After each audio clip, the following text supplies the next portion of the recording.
Assalamualaikum warahmatullahi wabarakatuh. Selamat sore pemirsa, senang sekali saya Ida Almadani kembali hadir menemani Anda dalam program Dialog Aceh Bicara. Pemirsa, hari ini kita berbicara terkait dengan bijak bermedia di era digital karena memang kita saat ini berada pada era digital dan banyak sekali tantangan yang harus kita hadapi dan mesti bijak dalam menggunakan karena banyak sekali informasi-informasi yang sifatnya hoax yang bisa berpengaruh terhadap informasi yang kita dapatkan. Dan untuk itu kita akan perbincangkan pemirsa bersama dengan narasumber yang hadir di studio saat ini. Sudah bersama saya Ibu Putri Novriza SSI MSI yang merupakan komisioner dari KPI Aceh. Assalamualaikum Kak Putri. Waalaikumsalam. Terima kasih telah hadir kembali di Aceh Bicara. Baik, dan pemirsa juga sudah bersama saya Bapak Yahdi Hasan, Ketua anggota Komisi 1 DPR. Selamat sore Pak. Assalamualaikum warahmatullahi wabarakatuh. Waalaikumsalam warahmatullahi wabarakatuh. Terima kasih telah hadir di Aceh Bicara. Dan seperti biasa pemirsa, kami juga tidak lupa mengundang Anda untuk dapat bergabung bersama kami nantinya di line telepon di 0051 4173. Baik, kita bicara soal bijak bermedia. Ini sebenarnya sudah sering sekali kita perbincangkan, tapi memang ini perlu selalu diedukasi dan disosialisasi kepada masyarakat karena tidak dipungkiri memang banyak sekali persoalan yang ditimbulkan ketika kita tidak bisa bijak dalam bermedia ini. Tapi dari Kak Putri terlebih dahulu terkait dengan media ini kan perkembangannya memang sangat cepat ya, begitu ya. Jadi kita sebagai orang Aceh juga khususnya harus lebih cepat untuk bisa mengikuti perkembangan zaman ini. Nah, apa sih sebenarnya yang harus diperhatikan dalam bermedia ini? Ya, terima kasih. Yang pertama sekali yang harus kita ketahui ya, kenapa kita memang harus namanya bijak bermedia itu seperti kita melek media ya. Kita sebenarnya tidak sadar bahwa media itu sendiri bisa membuat alam bawah sadar kita ini bekerja secara cepat. Kita kan kadang-kadang ya, contohnya saja misalnya kita melihat, misalnya contoh ada konten itu terkait tentang laut ya. Laut, terus kemudian ada ikannya segar, kemudian terumbu karang, misalnya di daerah Sabang, view diving mereka, kita langsung terbawa suasana segar, menyenangkan gitu ya. Kita nggak sadar ternyata, apalagi ketika kita akan ada di situ di depan tayangan tersebut, itu 5 menit pertama. 5 menit pertama itu sebenarnya langsung membuat, apalagi kalau kita fokus ya, fokus tuh langsung kita terasa, enak kali nih, enak kali suasana di sini, suasana pantainya enak, menyejukkan, dan mungkin kita langsung bisa telepon teman-teman, kapan kita buat rencana nih staycation gitu ya. Nah itu ada hal positif misalnya ya. Bayangkan jika kita melihat media itu media tanda kutip negatif gitu ya. Itu juga bayangkan itu hanya 5 menit pertama. Bayangkan jika kita menjadi addict gitu. Seperti ketergantungan lebih daripada ketergantungan dari obat-obat terlarang ya. Nah, jadi inilah yang sebenarnya yang ditakutkan gitu, karena yang namanya edik ketika kita melihat dari gadget kita itu ataupun tayangan dari yang tidak bagus ya, tayangan televisi gitu ya, itu bisa membuat kontrol dalam jiwa kita tuh kalau kita tidak pandai untuk memilah dan memilih, itu bisa membuat kita tuh seperti tanda kutip ada yang baper ataupun emosionalnya juga sudah meningkat gitu ya. Nah inilah sebenarnya yang harus setiap individu person itu harus mengetahui bahwa ini sepertinya tidak layak nih saya tonton. Jadi mending di skip gitu atau diganti channel gitu ya. Dan menontonlah hal yang mendapatkan wawasan gitu ya. Karena apalagi kalau misalnya kalau televisi ya, kalau kita kan ranah kita kan di televisi dan radio. Nah, kalau televisi televisi itu misalnya tayangan brutal ya, terkait tembak menembak gitu ya.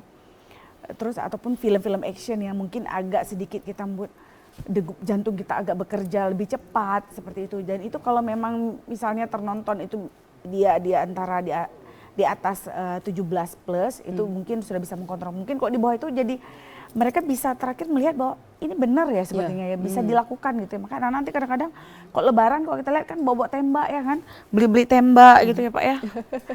Entah apa maksudnya, coba itu sebenarnya kan sudah mendorong anak-anak berbuat untuk secara kasar seperti itu, beli tembak. Walaupun kalau kita pikir mainan seperti itu ya.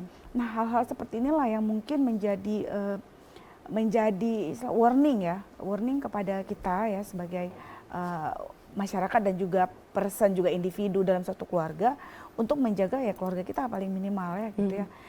Seperti yang kita lihat tayangan kemarin di televisi gitu sampaikan, kita kadang-kadang ada seperti 2 koin mata uang gitu, karena katanya kalau gini, kalau televisi memberitahukan kepada masyarakat bahwa misalnya ada orang tua yang melakukan tindakan pelecehan seksual kepada anaknya sendiri, itu salah kita tampilkan. Terus kemudian jika kita menampilkan bahwa di sini ada terjadi bentrok senjata, nah itu juga agak dibilang salah karena kita berarti memberitahukan kepada masyarakat, menjadi was-was masyarakat. Sebenarnya juga ada salah satu positifnya, yaitu masyarakat juga tahu bahwa kita harus waspada nih terhadap segala sesuatu yang ada di sekeliling kita, seperti itu. Dan memang sebenarnya yang kalau kita lihat kemarin malah jadi orang tua tersebut melecehkan ada 3 anak gitu, karena sebelumnya dia menonton tayangan, dan itu sedang dia agak ininya dalam apa istilahnya intens kegiatan itu sudah 2 bulan. Intensnya itu dia menonton dari gadget tersebut, berarti kan sehingga dia ingin sampai hasrat itu ingin dilakukan dan kemudian terjadi. Dan inilah yang sebenarnya menjadi tanggung jawab kita sendiri ya, untuk menjaga keluarga kita yang paling kecil ya terhadap hal-hal negatif seperti ini. Iya, artinya ini adalah pentingnya kita itu punya literasi digital yang baik, begitu ya, karena tidak dipungkiri dengan era digital yang begitu cepat dan pesat ini, dampaknya tidak hanya positif tapi bahkan lebih banyak negatif yang sekarang kita hadapi. Dan ini tentunya Pak Yahdi menjadi tantangan tersendiri, khususnya bagi Aceh yang saat ini memang kita sedang bergerak untuk maju ke kita masih tertinggal dari daerah-daerah lain begitu, tapi kita sudah dihadapkan dengan era digital yang penuh dengan tantangan. Apa sebenarnya yang bisa dilakukan dari sebagai wakil rakyat begitu untuk mewakili rakyat, bahwa kita harus bisa mengikuti perkembangan teknologi, tapi kita tidak boleh terdampak secara negatif. Oke, terima kasih. Yang ingin saya sampaikan pertama sekali bahwa untuk melanjutkan apa yang disampaikan oleh Ibu ini tadi, bahwa sekarang ini kita kan era digital, yaitu 4.0. Tentunya kita juga harus mengikuti perkembangan zaman. Tapi di mana juga semua siaran ini juga memang harus ada kontrolnya juga. Jangan semua ada berita-berita yang tidak layak itu disiarkan juga disiarkan. Jadi ini mungkin dampak negatif bagi masyarakat kita juga, bagi anak-anak kita juga. Kita sangat mendukung adanya KPIA ini yang ada di Aceh khususnya. Tentunya ya mari kita menyampaikan berita-berita ini dalam siaran ini ya. Tentunya kalau di Aceh ini kan banyaklah mungkin regulusnya ya tentang mungkin perkembangan pendidikan, dinul Islamnya, juga dan hal-hal yang lain yang harus kita kembangkan di sini. Tentunya ini juga tidak terlepas daripada kontrol kita juga, baik sebagai kami sebagai wakil rakyat, dan juga sebagai orang tua daripada generasi ini juga ya harus sama-sama ikut kita mengontrol daripada apa yang tidak bisa ditonton oleh anak-anak, dan juga mana yang memang bisa memberikan pendidikan dan edukasi kita ke depan untuk supaya mendapatkan pendidikan di sana.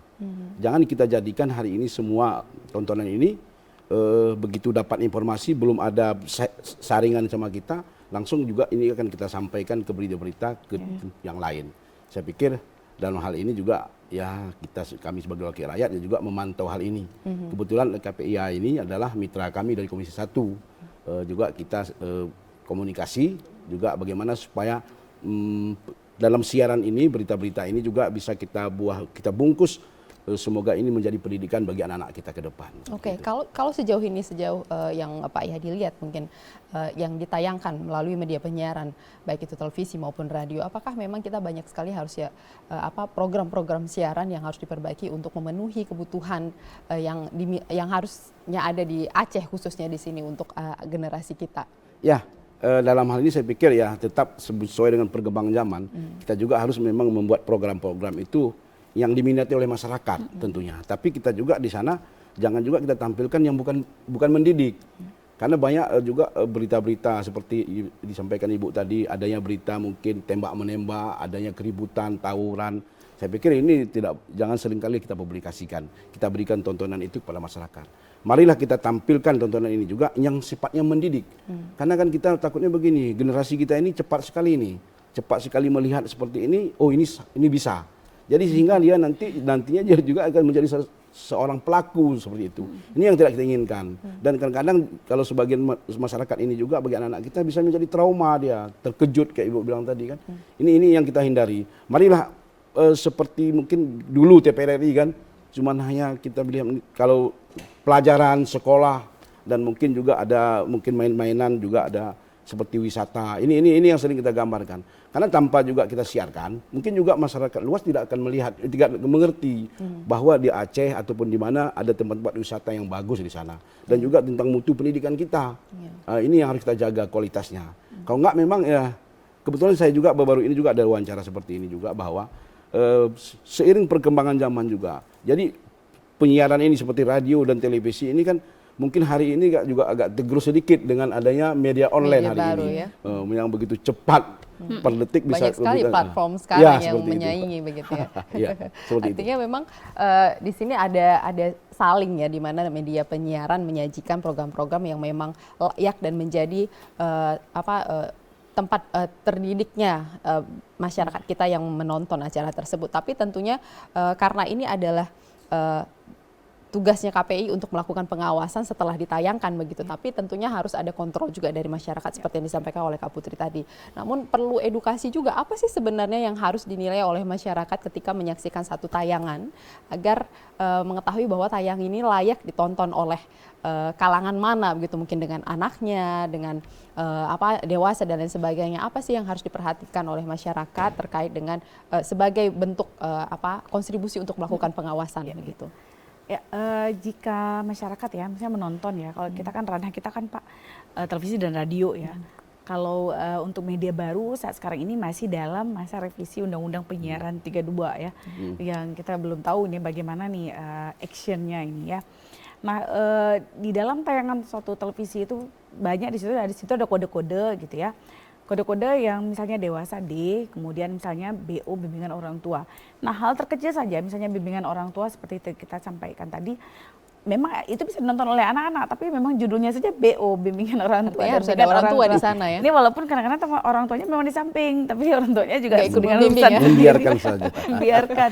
Akhirnya dia juga tidak mengetahui nih apa yang ditontonnya. Karena misalnya berita biasanya bimbingan orang tua itu tulisannya. Karena itu memang bisa ditonton oleh semua kalangan, karena di situ sifatnya itu ada 5 biasanya ya, ada menghibur, mendidik, informasi, dan juga terkait sport dan sebagainya. Nah, tapi ini juga harus disampaikan bahwa misalnya nanti ada yang kadang-kadang ada olahraga yang bajunya itu minim gitu ya. Jadi kenapa disitulah butuh bimbingan orang tua. Nah, itu posisinya di kolam renang. Nah, itu posisinya seperti di situ. Jadi tidak ada masalah ketika pakai baju renang tapi posisinya di kolam renang bukan di luar. Nah, istilahnya anak-anak pun terasa oh iya karena berenang kayak gitu ya. Jadi itulah gunanya bimbingan orang tua. Ataupun misalnya nanti ada seperti misalnya kan saat sekarang ini sering ada sekarang lagi hits ya, kasus Sambo misalnya ya. Itu misalnya ada bimbingan orang tua, di situ juga disampaikan bahwa nah kenapa beliau di situ, berarti kan ada sesuatu yang salah. Nah, kita tidak boleh ada sesuatu yang salah sehingga kita tidak bisa duduk di kursi seperti itu, ditanya-tanya. Kan mereka kan juga tidak mengerti, walaupun kadang-kadang mereka tuh tidak melihat sebentar kemudian main kembali, tapi setidaknya dia lihat nanti dia akan terekam ya anak-anak itu ya. Apalagi kalau udah lihat besoknya walaupun nggak ada orang tua, oh ini orang tua, kalau nanti misalnya nggak ada mama atau papa atau abang, kakak, gak usah nonton yang kayak gini, nonton aja film yang lain anak-anak. Biasa anak-anak itu sebenarnya lebih cepat. Kalau kita kasih tahu ini masalahnya adalah tidak memberitahu. Tidak ada bimbingan nih begitu. Kalau kita ambil survei biasanya memang sangat 0, sekian kita mau. Malah biasanya kalau sedang lagi diliput seperti itu, lagi serius, malah nanti orang tua bilang, jangan ribut dulu nak ya, mama mau nonton. Jadi biasa seperti itu kan Pak ya. Bukan memberikan penjelasan, malah ini ya, bikin anak itu. jadi semakin terpengaruh, malah jadi menangkap hal negatif gitu. Tapi kalau untuk lembaganya sendiri, lembaga penyiarannya sendiri, apa sebenarnya yang harus dipenuhi oleh lembaga penyiarannya dalam menyajikan konten siarannya agar ya tadi memang meskipun sudah ada plakat-plakat tertentu untuk menunjukkan bahwa ini boleh ditonton oleh kalangan mana saja, tapi kan tentu ada etika di sana yang harus dipenuhi. Ya, kita ada P3SPS ya, itu aturan dari peraturan standar penyiaran untuk seluruh lembaga penyiaran gitu ya. Nah, di P3SPS tersebut di situ memang disampaikan memang sejumlah pasal jika lembaga penyiaran melanggar dari kode etik dari P3SPS tersebut pasti akan dijatuhkan sanksi oleh KPI. Nah, contoh yang paling minim saja itu sebenarnya iklan. Kalau kita bilang sinetron mungkin agak panjang ya. Kalau iklan, misalnya iklan rokok. Iklan rokok itu cuma boleh ditayangkan di atas jam 9. Jadi jam 8.58 saja tidak boleh. Nah seperti itu, jadi hal-hal seperti itu sebenarnya bisa menjadi concern kita. Sebenarnya misalnya mereka itu menayangkan hal tersebut, berarti ya nggak boleh, itu bisa kena sanksi lembaga penyiarannya. Kemudian juga misalnya lembaga penyiaran tersebut kemudian bisa misalnya mereka mengadakan talk show ataupun mengadakan liputan di luar, kemudian ada tiba-tiba tayangan di belakang ada yang merokok dan itu di luar jam tayang jam 9 tersebut, itu juga lembaga penyiaran juga kena sanksi. Jadi itu sebenarnya hal-hal yang paling halus sudah diatur di ketiga SPS kita. Nah inilah yang sebenarnya warning dari KPI itu sendiri untuk lembaga penyiaran sudah ada. Nah kalau memang lembaga penyiaran sampai saat sekarang ini masih juga ada yang memang mengejar rating ya, biasanya LPS ya, mereka mengejar rating, tapi kita juga terus mengadakan istilahnya koordinasi bersama lembaga penyiaran, walaupun mengejar rating, tapi harus ada edukasi di dalamnya seperti itu. Jadi misalnya seperti kemarin itu sudah ada yang model misalnya infotainment ya, terkait misalnya Lesti Bilar kemarin ya. Nah selalu misalnya setelah ada mereka memberikan informasi yang istilahnya agak sedikit bombardir, setelah itu harus ada langsung edukasi terkait bagaimana seharusnya mereka langsung ada mengkonfrontirnya dengan psikolog seperti itu, ataupun menambah program baru terkait tentang bagaimana edukasi misalnya PKDRT sehingga tidak terjadi kekerasan dalam rumah tangga. Itu boleh. Jadi istilahnya selalu ada penetralnya seperti itu. Jadi lembaga penyiaran dengan memberikan tayangannya tidak membuat gaduh semakin gaduh. Nah dia jika memberikan informasi kepada masyarakat selalu ada penetralnya. Penetralnya itu dari narasumber-narasumber yang handal, yang cocok di bidang permasalahan tersebut. Oke, baik. Dan sebenarnya ini sudah ada undang-undang penyiaran yang mengatur terkait dengan lembaga penyiarannya sendiri, dan ini tentunya juga perlu kontrol juga ya Pak dengan apa yang disajikan oleh lembaga penyiaran. Namun seperti apa sebenarnya kontrol yang dilakukan oleh wakil rakyat kita DPRA khususnya di sini, tapi nanti ya Pak setelah yang satu ini kita bahas. Pemirsa, setelah jeda berikut kami kembali dalam Aceh Bicara.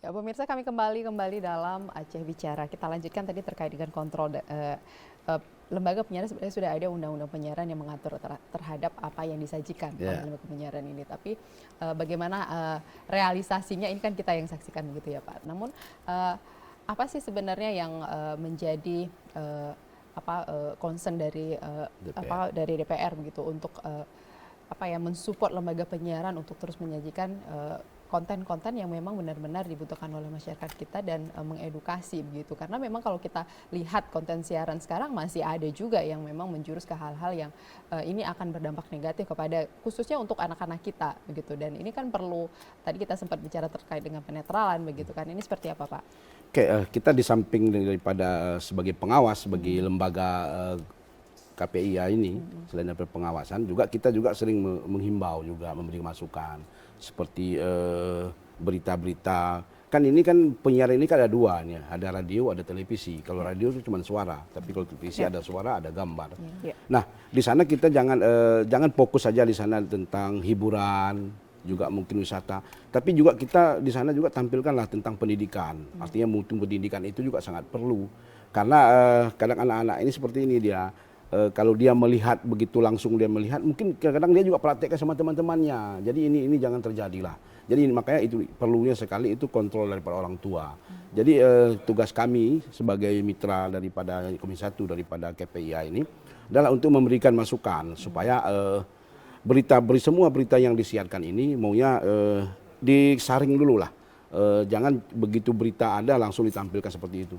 Jadi karena dia tidak memberikan pelajaran di sana. Himbauan kita sebagai lembaga ini kepada komisioner daripada KPI ini untuk memberikan edukasi dan literasi kepada para pemirsa. Karena pemirsa ini kita kan nggak tahu juga ini. Kadang-kadang usia dia juga mungkin masih usia mungkin 10 atau di bawah 10 tahun sudah menonton televisi ataupun mendengar berita radio. Jadi jangan sempat mereka itu dirasuki oleh pemikiran dan penglihatan yang aneh-aneh yang sehingga membuat masa depan mereka ini akan suram. Karena kita ini sering sekali begitu melihat berita ini kadang-kadang kita dapatkan berita ataupun kita lihat nanti ketemu dengan teman-temannya nanti beritanya udah bukan kurang itu bertambah biasa seperti ini. Jadi tidak memberikan pelajaran. himbauan kita kepada komisioner bahwa dalam hal pengawasan ini tentunya harus kita juga harus ngontrolnya itu harus memang betul-betul kita kontrol lah. Karena sayang juga negeri kita ini selalu kita menonton hal-hal yang negatif. Jadi tidak perlu kadang-kadang hal diperdebatkan pun terjadi di perdebatan. Termasuk juga mohon maaf juga kepada di lembaga-lembaga yang lain termasuk di parlemen juga. Jadi tidak perlu kalau adanya di sana ada keributan mungkin kadang selisih paham seperti ini. Ini nggak perlu juga ditonton ini sebenarnya nggak perlu diberitakan di siaran. Cuman kan nggak disiarkan juga kadang sebagian nggak juga banyak pemeriksanya kan seperti itu dia. Kalau media online ini kan sulit untuk kita mengawasinya.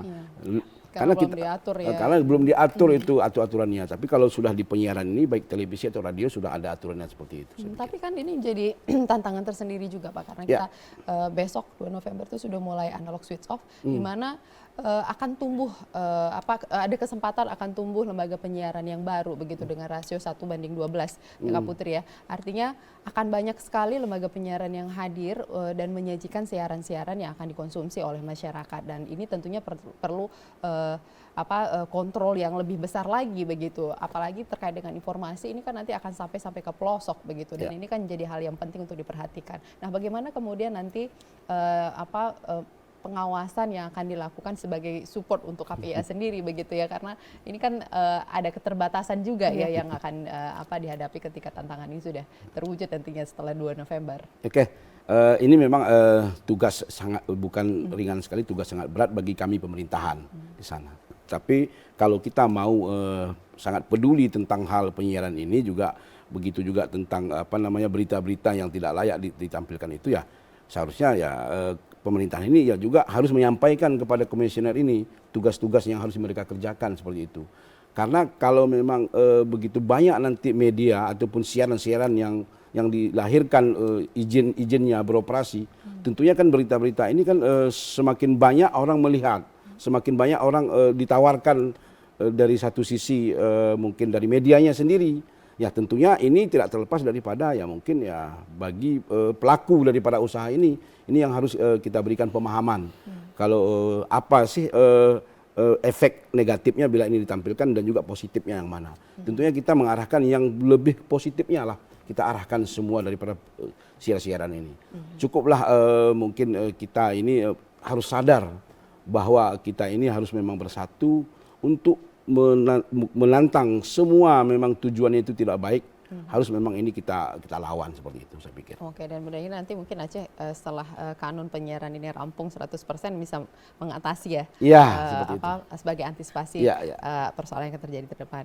Ini Kak Putri, karena kita sudah singgung sedikit terkait dengan analog switch off ini besok 2 November. Ini sebenarnya seperti apa realisasinya yang akan terjadi? Ini besok apakah benar-benar 100% kita sudah benar-benar off?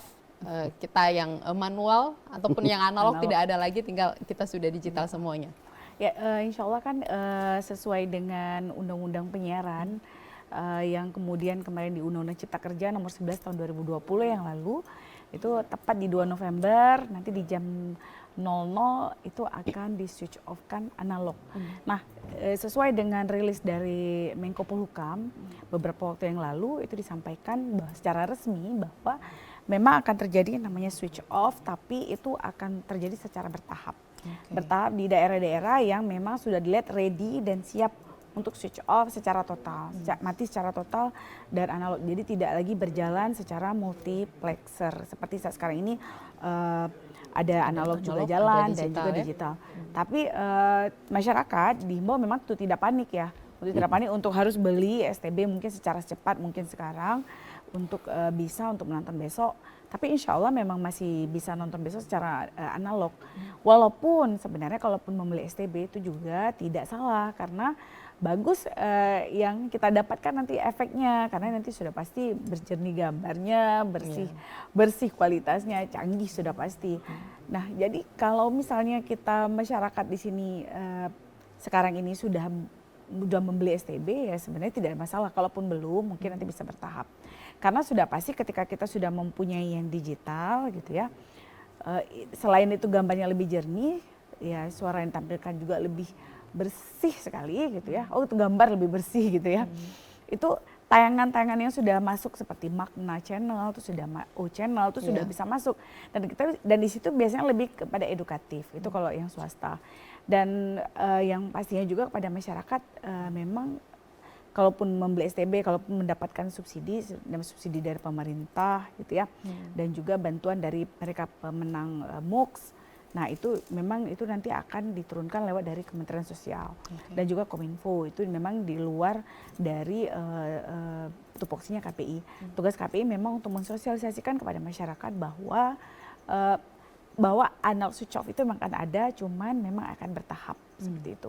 Dan masyarakat memang sebaiknya memang sudah saatnya ya kita membarat ke digital dan kita bisa melihat nih tayangan-tayangan lain nih yang lebih bagus.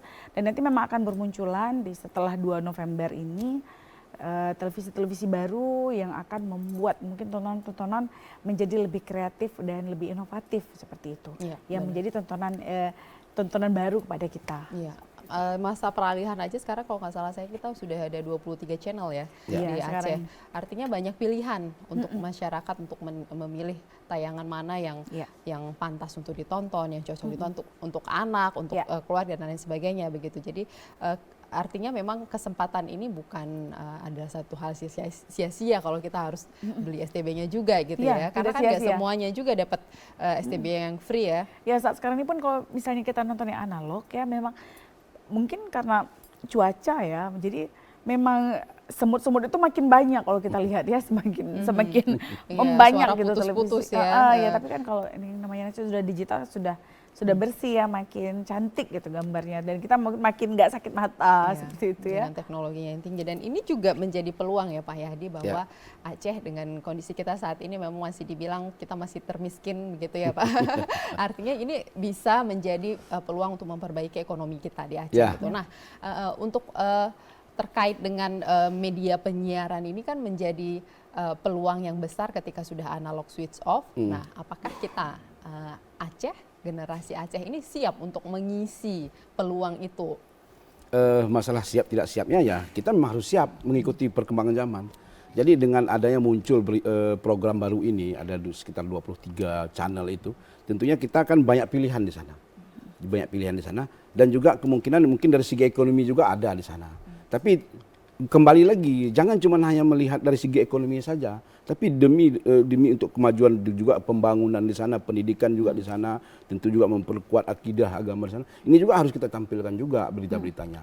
Sebanyak apapun program yang tumbuh hari ini juga tergantung daripada mutu siaran yang ditampilkan, yang ditonton oleh pemirsa seperti itu. Untuk SDM kita sendiri mumpuni nggak sih sebenarnya untuk bisa menghasilkan karya yang inovatif, yang juga kreatif dan punya packaging yang bagus, yang menarik dan tentunya memenuhi tadi kearifan lokal dan pendidikan yang penting tadi kan ya. Saya 100% yakin bahwa masyarakat Aceh mampu dan kita harapkan kepada pemuda-pemudi kita, generasi milenial ini juga jangan hanya sibuk di media sosial, kemungkinan kadang di sana juga ada minus plusnya juga.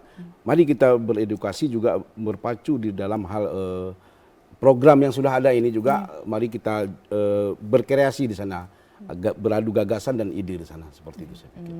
Oke. Dan ini bersaing ketat sih sebenarnya ya Kak Putri, di mana media baru platformnya bertumbuhan terus begitu ya dan media penyiaran mulai sedikit ciut tapi sebenarnya peluangnya sudah sangat baik ketika analog switch off begitu. Tapi apa sih sebenarnya yang perlu diketahui masyarakat bahwa sebenarnya kalau terkait dengan informasi media penyiaran adalah media yang informasinya terkonfirmasi begitu dan ini menjadi hal penting agar masyarakat bisa menilai seperti apa informasi di media baru dan juga bagaimana di lembaga penyiaran begitu. Ya, jika mereka itu masuk dalam ranahnya media penyiaran itu televisi dan radio dan itu yang televisi nanti akan masuk di Kominfo, berarti mereka sudah terdaftar. Nah, jika sudah terdaftar, pasti itu masuk otomatis dalam ranah pengawasan KPI. Ranah pengawasan KPI kita akan terus melihat dan kita akan membuat, kita sekarang ini sedang berdiskusi ya dengan Kominfo. Jadi di dalam sistem tersebut, untuk perpanjangan lembaga penyiaran di 10 tahun gitu ya. Di setiap tahunnya itu selalu ada rekomendasi dari KPI. Bagaimana sebenarnya mereka ini layak atau tidak nih sebenarnya dengan hasil dari proposal yang mereka ajukan sebelumnya. Bahwa mereka itu akan memberikan informasi edukatif, memberikan hiburan dan juga membuat membuat masyarakat itu menjadi cerdas tanda kutip. Nah, yang pastinya jika sudah masuk dalam ranahnya KPI sudah pasti kan terawasi oleh kita ya. Dan sudah pasti penetrasinya itu sampai 99% seperti itu. Nah, jadi masyarakat pun jadinya lebih terkontrol ya, karena ada KPI yang mengawasi terhadap tayangan-tayangan yang dihasilkan oleh lembaga penyiaran baru nanti tanda kutip yang akan bermunculan ya setelah 2 November 2022. Nah, jika dengan media, jadi kita bisa memilah ya bahwa oh ini berarti tayangan-tayangan tersebut ini walaupun sudah dikontrol oleh KPI, masyarakat juga masih terus bisa mengontrolnya dengan memberikan informasi kepada KPI terhadap aduan jika memang ada lembaga penyiaran agak lalai terhadap tayangan-tayangan yang dihasilkan oleh lembaga penyiaran tersebut. Nah, bayangkan kalau dengan media baru yang memang tanda kutip kita belum tahu gitu ya. Saat sekarang ini media baru kita seperti kemarin kita dihebohkan juga dengan di-pranknya lagi kemudian tentang isu KDRT kemudian di-prank. Bayangkan tuh ya kalau itu masuk ke KPI apalah jadinya itu kan ya. Nah, jadi informasi-informasi tersebut kan sangat disayangkan sekali ya. Nah, itulah yang kita masukkan ke dalam lembaga penyiaran bahwa ini tidak boleh. Nah, istilahnya sebenarnya jadi selalulah menonton lembaga penyiaran yang memang ya di televisi ya sebagai penetrasi hal yang sebenarnya terjadi. Karena jika tidak masuk ke dalam televisi gitu ya ataupun radio itu pasti beritanya berita hoax biasanya seperti itu. Karena lembaga penyiaran adalah lembaga yang diatur dan dilindungi oleh undang-undang begitu. Jadi semuanya terjamin begitu ya. Baik, tapi balik ke masalah konten siaran ini kan kalau lembaga penyiaran, kalau kita lihat kondisi sekarang ada beberapa lembaga penyiaran memang menyajikan berulang, misalnya artinya ada persoalan mungkin di sana terkait dengan kos ini Pak Yahdia bahwa untuk mengeksplor Aceh bahwa ini tadi adalah kesempatan besar ya untuk Aceh untuk bisa mengekspos Aceh lebih luas lagi begitu ya, tidak hanya di Aceh saja tapi Indonesia bahkan internasional begitu. Nah, artinya perlu kolaborasi yang dibangun oleh lembaga penyiaran dan juga pemerintah untuk meningkatkan mengangkat kearifan lokal kita. Nah, intervensi apa yang bisa dilakukan oleh DPRA untuk membangun kolaborasi lembaga penyiaran dengan pemerintah? Nah, di dalam kami sebagai perwakilan rakyat juga di pemerintahan kan ada Kominfo, juga induk daripada informasi ini di pemerintahan dan juga ada komisioner daripada lembaga penyiaran ini. Nah, kita juga selalu mengajak kepada teman-teman juga semua untuk bekerja sama untuk dalam hal penyiaran ini juga. Nah, dalam hal tayang-tayangan gambar dan segala macam ini juga kan harusnya ya kita sepakati dulu aturan-aturan ini harus kita tertibkan. Jadi harus semua mematuhi aturan yang sudah ada. Jangan semena-mena semuanya berjalan dengan sendirinya.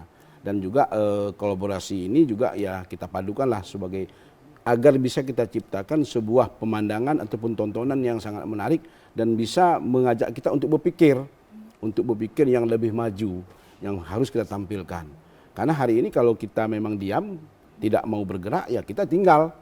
Apakah memang kita harus seperti itu? Saya pikir ini jangan. Karena ada di sana ada pemerintah, juga ada DPR, ada juga Kominfo yang sebelum mewakili pemerintah dan juga ada komisioner yang sudah dibangun, komisioner daripada penyiaran ini yang sudah dibangun. Tentunya kita ya harus bekerja sesuai dengan tupoksi kita masing-masing. Ya kalau memang nanti ada permasalahan di tengah jalan, ya kita konfirmasi. Kita apa salahnya mungkin ya kami juga nanti juga akan kalau ada permasalahan di tengah masyarakat kami juga akan memanggil Kominfo dan juga nanti penyiar sendiri nanti komisi ini akan kami panggil di DPR dan kita musyawarahkan di sana kita putuskan jangan ada pihak yang merasa dirugikan dan tentunya kehadiran kita di sana ya juga kita bekerja supaya kehadiran kita di sana itu berguna bagi semua rakyat tentunya Aceh pada khususnya karena bagaimanapun Aceh ini dimana disampaikan tadi bahwa Aceh ini termiskin di bidang ekonomi, mungkin pendapatan, kesejahteraan rakyatnya. Tentunya ini juga harus kita peduli, juga kita beradu di sana. Saya juga kadang-kadang terkejut juga, Aceh mempunyai anggaran besar tapi bisa kita tertinggal dalam hal pembangunan. Makanya kita berharap kepada PJ Bupati hari ini juga yang sangat getol sudah turun ke lapangan dan juga komunikasi yang baik dengan kami DPR, kita mengharapkan agar Aceh ini bisa terangkat daripada kemiskinan yang sudah dilabelkan kita di Sumatera ini seperti itu. Dan sebenarnya lembaga penyiaran ini menjadi peluang dan kesempatan bagi pemerintah dan juga wakil rakyat untuk membangun trust masyarakat di mana apa yang dikerjakan bisa tampil di televisi dan disaksikan langsung oleh masyarakat tidak hanya di kota tapi sampai ke daerah ke pelosok begitu ya. Nah ini yang mungkin perlu ditingkatkan kolaborasi ini ya, yang mungkin belum begitu terlihat. Kita harapkan semua tontonan ini, semua kegiatan ini jangan cuma hanya selevel seremonial saja. Tentunya kita realisasikan ke lapangan. Apa sih sebenarnya yang diinginkan, yang dibutuhkan di sana? Tentunya ini yang kita kejar sebenarnya. Jadi kekurangan-kekurangan ini marilah kita belajar untuk lebih berdewasa baik dalam hal politik juga pemerintahan. Mari kita kedepankan kepentingan bersama rakyat Aceh. Tanggapan Kak Putri ini kan menjadi hal yang penting ya, di mana masyarakat menjadi lebih peduli terkait dengan media penyiaran melalui televisi dan radio, di mana pemerintah kita mempercayai lembaga penyiaran untuk menunjukkan kepada masyarakat bahwa kami bekerja untuk rakyat begitu. Ini kan menjadi hal penting ya. Ya benar sekali. Jadi terkait hal ini biasanya lebih kepada sisi penganggaran mungkin ya, sisi penganggaran dan juga misalnya kolaborasi dari istilahnya inisiatif dari dewan tersebut gitu ya, dari mereka, dari wakil rakyat, dari Pak Yadi, dari Komisi 1, apalagi mitra kami gitu ya, ya sebagai menjadi penyambung lidah lah gitu ya kepada mungkin PJ Gubernur, pemerintah, itu juga dapat memberikan informasi-informasi nih apa yang sudah dikerjakan oleh pemerintah dan kemudian didistribusikan kepada lembaga penyiaran, dan kemudian lembaga penyiaran itu menjadi corongnya pemerintah nih untuk mendistribusikan lagi nih ke masyarakat luas terkait semua kegiatan-kegiatan yang dilakukan dan program-program yang dilakukan oleh pemerintah. Mungkin saat sekarang ini memang sudah ada dilakukan, cuman mungkin masih kurang ya. Jadi memang pemerintah juga melalui dewan juga ya bisa memberikan sejumlah informasi itu kepada lembaga penyiaran gitu ya, terkait program-program yang mereka lakukan gitu, berkolaborasi bagaimana sih efektifnya gitu ya, sehingga pun menjadi simbiosis mutualisme. Lembaga penyiaran juga mendapatkan berita dan kemudian SDM-nya terberdayakan melalui kerja-kerjanya, dan kemudian oleh lembaga dewan dan juga pemerintah kita sendiri, pemerintah provinsi mendapatkan hasil yang positif juga. Karena apa? Semua programnya itu disiarkan secara luas kepada masyarakat, dan masyarakat memang yang ingin sekali ya sebenarnya ingin melihat gitu ya, masih agak kurang memang berita terkait kerja-kerja dari pemerintah dan lembaga dewan kita yang memang sebenarnya banyak sekali kegiatan itu, cuman kurang terpublish. Nah, kurang terpublish kepada masyarakat sehingga masyarakat mengira bahwa mereka duduk-duduk aja nih, mereka tidak melakukan apa-apa, padahal banyak sekali yang mereka kerjakan, dan ini mungkin yang masih tanda kutip kurang tersampaikan kepada lembaga penyiaran. Karena lembaga penyiaran kita di Aceh kan ada 87 lembaga penyiaran, ada 15 televisi yang sekarang ini masih analog ya, dan selebihnya itu adalah radio seperti itu.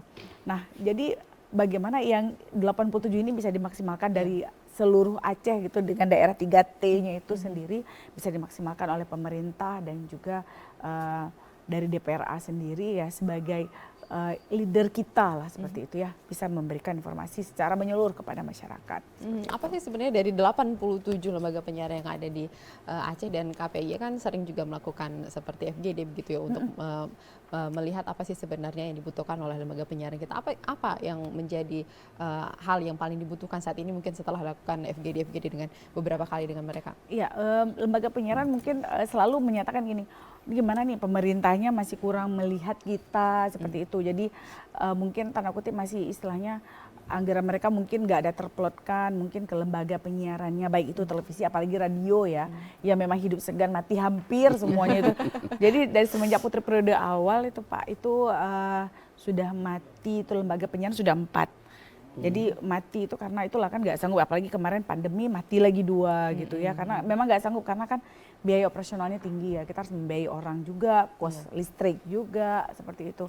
Nah mereka sangat mengharapkan sekali sebenarnya misalnya ada talk show yang kemudian diberikan oleh anggota dewan kepada lembaga penyiaran ataupun dari pemerintah nih, apa nih terkait program-program dari seluruh SKPA sebenarnya yang bisa, bayangkan saja seluruh Aceh itu kan ada 23 kabupaten kota, itu daerah-daerah terluar seperti di Aceh Tamiang. Di Aceh Tamiang itu sayang sekali kemarin itu ini 2 radio yang ada, 2 radio kemudian tinggal 1 ya, jadi cuman 2 radio sepanjang per frekuensi itu cuman 2 radio. Jadi bayangkan jika tidak ada ya, karena kan kalau kita di daerah pedalaman agak jauh-jauh ke dalam Aceh Tamiang itu kan susah kita nonton televisi, mereka biasa dengan radio. Jadi sekarang tinggal 1 radio. Jadi itu karena memang yang punyanya itu memang agak berlebih, jadi dia memang hobi gitu. Karena kan kalau terus-terusan pun kalau tidak ada pemasukan, karena kan mereka cuma berharap dari pemerintah, mereka tidak tahu berharap dari mana, gitu, tidak bisa berharap banyak. Nah inilah yang sebenarnya memang selalu menjadi permasalahan, selalu coba dong KPI minta tolong dong anggarannya minta tolong disampaikan kepada.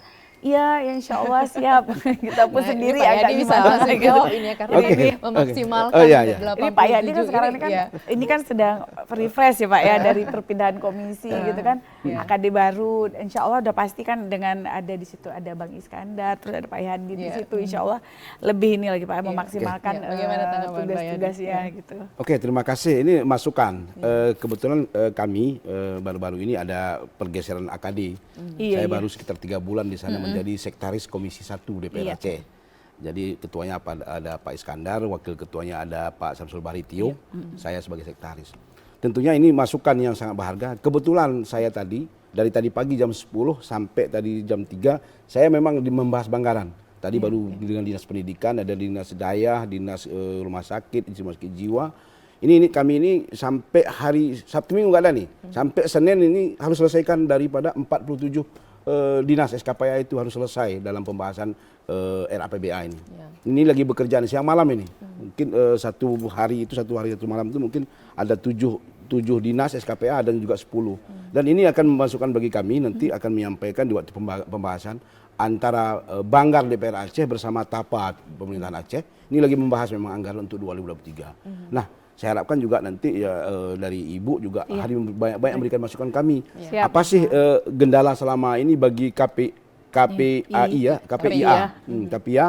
di Aceh ini, apa sih gendalanya? Mungkin kadang cerita Ibu ini mungkin kadang tergendalanya karena mungkin ya faktor dana seperti itu kan. Saya pikir ini akan menjadi tanggung jawab kami nanti akan menyampaikan pembahasan ini. Dan karena saya masih baru, saya juga nggak tahu cantolan anggaran mereka ini di mana. Apakah langsung di KPIA-nya atau memang di Dinas Kominfo-nya? Saya belum tahu juga, karena masih baru nih. Belum ada belum pernah pun mungkin kami panggil lah. Pak, udah pernah. Mungkin waktu itu lagi reses Pak. Oh ya, reses kemarin itu dengan karena pemenuhan memberikan informasi, mendapatkan informasi bagi rakyat itu kan merupakan suatu hak yang harus dipenuhi oleh pemerintah dan oleh negara gitu. Baik, kita sudah ada di penghujung waktu. Mungkin sebagai closing statement apa yang ingin disampaikan terkait dengan bijak menggunakan media ini di era digital dikaitkan dengan ASO tadi yang sudah kita bicarakan. Baik. Ya, yang pastinya kepada masyarakat diimbau untuk tidak panik menghadapi ASO besok ya di 2 November 2022. Walaupun ASO tersebut adalah suatu keniscayaan. Yang sudah pasti jika ingin membeli STB, belilah yang ada produk SNI-nya dan belilah di toko-toko yang memang terdaftar, seperti toko-toko yang legal seperti itu ya. Dan banyak sekali ya toko-toko tersebut berada di daerah kita ini ya. Tapi yang pastinya masyarakat terus menonton televisi dan juga mendengar radio nih untuk mendapatkan informasi yang sebenar-benarnya. Dan yang pastinya insya Allah terus kita sukseskan ya ASO ini dan juga kita ikut serta nih di dalam ASO ini sendiri. Baik.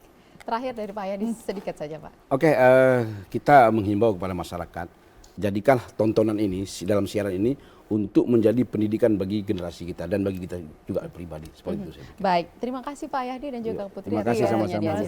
Dan pemirsa, mari kita dukung bersama analog switch off. Mulai besok akan diberlakukan secara bertahap karena dengan analog switch off kita beralih ke digital, kita akan mendapatkan suara yang bersih, gambar yang jernih dan juga teknologi yang canggih. Dan akhirnya saya Ida Almadani dan juga kru yang bertugas mengucapkan terima kasih atas kebersamaan Anda. Sampai jumpa. Assalamualaikum warahmatullahi wabarakatuh. Waalaikumsalam warahmatullahi wabarakatuh.